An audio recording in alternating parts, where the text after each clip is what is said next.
రాబోయే రోజుల్లో ఉత్తర భారతదేశంలో Bharatiya Janata party graph పడిపోబోతుందా? Bharatiya Janata party గ్రాఫ్ని ఉత్తర భారతదేశంలో పెంచుకునేందుకు చంద్రబాబు నాయుడికి అత్యంత ప్రాధాన్యతను భారతీయ జనతా పార్టీ పెద్దలు ఇవ్వబోతున్నారా అంటే అవుననే సమాధానం ఇస్తున్నారు కొంతమంది రాజకీయ విశ్లేషకులు. ఇక ఇదే అంశానికి సంబంధించి మనతో మాట్లాడేందుకు ప్రముఖ రాజకీయ విశ్లేషకులు, ప్రముఖ సీనియర్ జర్నలిస్ట్ సిఎస్ రావు గారు మనతో ఉన్నారు. సార్తో మాట్లాడదాం. సార్ నమస్తే. సార్ నమస్తే. రాబోయే రోజుల్లో ఉత్తర భారతదేశంలో భారతీయ జనతా పార్టీ గ్రాఫ్ దారుణంగా పడిపోబోతుందని ఉత్తర భారతదేశంలో భారతీయ జనతా పార్టీ గ్రాఫ్ను పెంచుకునేందుకు రానున్నటువంటి రోజుల్లో చంద్రబాబు గారికి అత్యంత ప్రాధాన్యతను భారతీయ జనతా పార్టీ పెద్దలు ఇవ్వబోతున్నారు అంటూ కూడా ఒక వార్త ఇప్పుడు సోషల్ మీడియాలో చక్కర్లు కొడుతూ ఉంది. ఏంటి సార్ ఆ వార్తల్లో వాస్తవం ఉందంటారా? సో ఒకటేంటంటే ఢిల్లీ పరిణామాలు మారే కొంది చంద్రబాబు నాయుడు యొక్క ప్రాధాన్యత పెరుగుతూ ఉంటుంది. ఇది కన్ఫర్మ్. ఎందుకనంటే నేషనల్ స్థాయిలో గుర్తింపు ఉన్నటువంటి, నేషనల్ స్థాయిలో ప్రాధాన్యత ఉన్నటువంటి లీడర్లలో చంద్రబాబు నాయుడు ప్రధానంగా కనిపిస్తూ ఉంటారు. అర్నబ్ గోస్వామి లాంటి ఒక జర్నలిస్ట్ కూడా చంద్రబాబు నాయుడు ప్రధానమంత్రి కాగలిగినటువంటి లీడరు, ఆ సామర్థ్యం ఉన్న లీడర్ అని చెప్పి రీసెంట్గానే కామెంట్ చేశాడు. అయితే ఇప్పుడు జరుగుతున్నటువంటి పరిణామాలను కనుక మనం చూస్తూ ఉంటే ఇండియా కూటమికి సంబంధించినటువంటి సమావేశం జరిగింది. తాజాగా ఆదివారం రోజు రామ్లీలా మైదానంలో జరిగింది. పెద్ద ఎత్తున జరిగింది, బాగా అది సక్సెస్ అయింది.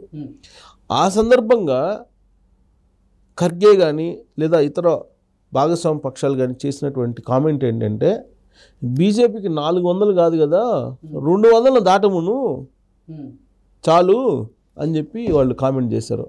అంటే వాళ్ళకు ఉండేటువంటి ఇన్ఫర్మేషన్, వాళ్ళకు ఉండేటువంటి సర్వే రిపోర్ట్లు వాళ్ళకు ఉంటాయి కదా.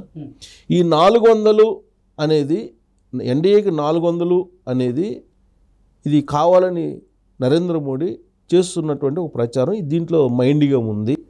వాళ్ళు కామెంట్ చేస్తూ, ఆ విధమైనటువంటి విమర్శ చేస్తూ అడిషనల్గా ఏం చెప్పారంటే, ఫ్రీ అండ్ ఫెయిర్ ఎలక్షన్ జరిగితే, ఈవీఎంలు మ్యానిపులేషన్ లేకపోతే నరేంద్ర మోడీ అధికారంలోకి వచ్చే అవకాశమే లేదు అని చెప్పి వాళ్ళు చెప్పడం జరిగింది. ఓకే. దీంతోపాటు వాళ్ళు పక్కగా ఫిగర్ చెప్తున్నారు, 200 మించవు అని. బీజేపీకి 200 మించవు అని చెప్తున్నారు. 370 బీజేపీ అని చెప్పి నరేంద్ర మోడీ చెప్తున్నారు.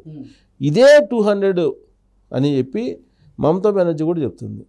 200కి మించి రావు బీజేపీకి అని ఎవరు చెప్పినా అదే చెప్తున్నారు విపక్షాలు. అంటే వాళ్ళకు ఉండేటువంటి రిపోర్ట్స్ వాళ్ళకు ఉంటాయి కదా. అంటే 400 పైగా స్థానాలని ఎన్డీఏ కూటమి కైవసం చేసుకోగలదు అంటూ ఇటు భారతీయ జనతా పార్టీ పెద్దలు చాలా కాన్ఫిడెంట్గా చెబుతూ ఉంటే, అసలు 200కు మించవు అంటూ కూడా విపక్షాలు చాలా కాన్ఫిడెంట్గా చెబుతూ ఉన్నాయి. ఏంటి సార్ అసలు ఏం జరుగుతుంది? అంటే అంత కాన్ఫిడెంట్గా చెప్పారంటే డెఫినెట్గా వాళ్ళకు ఉండేటువంటి సోర్స్ వాళ్ళకైతే ఉంటుంది కదా. ఇప్పుడు కాంగ్రెస్ పార్టీ మొత్తం అకౌంట్స్ని సీజ్ చేయించారు, సీజ్ అయిపోయినాయి. ఇప్పుడు వాళ్ళు ఏదో 3,000 కోట్లు కట్టమని చెప్పి వాళ్ళకేదో నోటీసులు పంపిస్తున్నారు. కేజ్రీవాల్ని అరెస్ట్ చేశారు, జైలుకి పంపించారు, తీహార్ జైలుకి. ఇక్కడ కవితను అరెస్ట్ చేశారు, తీహార్ జైలుకి పంపించారు. ఈ పరిణామాలన్నీ చూస్తూ ఉంటే భారతదేశ వ్యాప్తంగా నరేంద్ర మోడీకి ఒక వ్యతిరేకమైనటువంటి గాలి వీస్తుంది ఈ పరిణామాల కారణంగా అనేది ఒకటైతే, నరేంద్ర మోడీ ఏం చెప్తున్నారు, నేను అవినీతి చేసినటువంటి వాళ్ళని ఎవరిని వదిలిపెట్టేది లేదు, చట్టం తన పని చేసుకోబోతుందని చెప్పి ఆయన చెబుతున్నాడు. ఇలాంటి పరిణామాల క్రమంలో విపక్షాలు ఏంటంటే 200కి మించి రావు అని చెప్పి వాళ్ళు చెప్తున్నారు.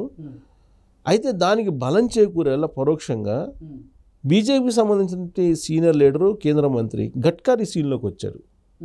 గడ్కరీ సీన్లోకి వచ్చి ఏం చెప్తున్నాడంటే, మాకు ఈసారి దక్షిణ భారతదేశంలో ఎక్కువ సీట్లు వస్తాయి, ఉత్తర భారతదేశంలో కొంత తగ్గినప్పటికీ దక్షిణ భారతదేశంతో మేము ఫుల్ఫిల్ చేసుకోగలము అని చెప్పి ఆయన తాజాగా ఇచ్చినటువంటి స్టేట్మెంట్. అది కూడా ఎప్పుడు ఇచ్చారు? ఇండియా కూటమిలో భాగస్వామ్యంగా ఉన్న పార్టీలన్నీ కూడా 200కు మించి రావు అని చెప్పి వాళ్ళు క్యాంపెయిన్ చేస్తున్నటువంటి కొన్ని గంటల వ్యవధిలోనే గడ్కరీ బయటకు వచ్చి ఈ మాట చెప్పారు. అంటే దాని అర్థం ఏంటి?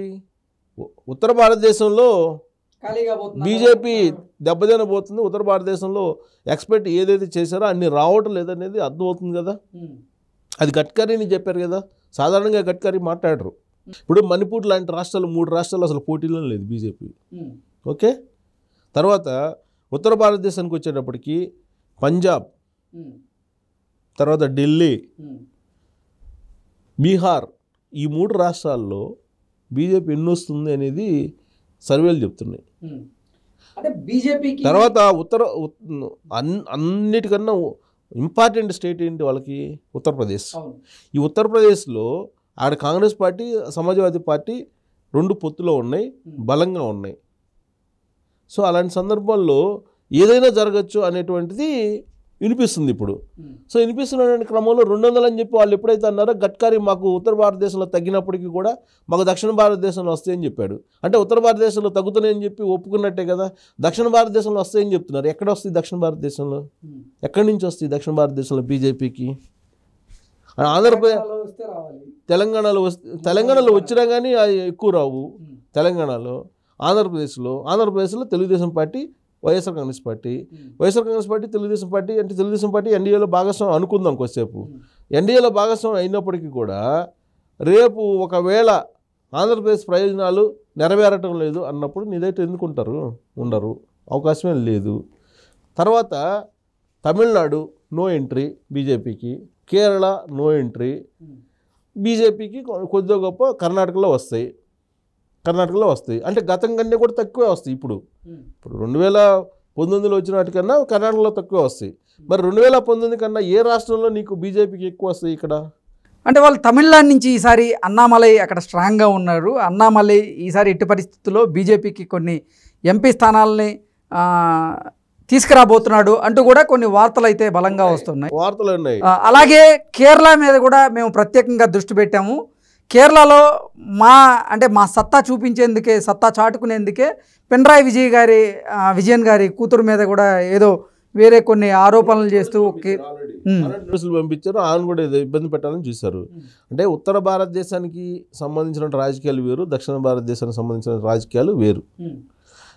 అట్టుంటుంది. బీజేపీ వాళ్ళు ఏం చెప్పారు? అసెంబ్లీ ఎలక్షన్ ముందు మేమే వస్తున్నాం అధికారంలో, మేము రాబోతున్నాం, మేము కింగ్ మేకర్ కాబోతున్నాం అన్నారు. లాస్ట్కి కింగ్ లేదు, కింగ్ మేకర్ లేదు.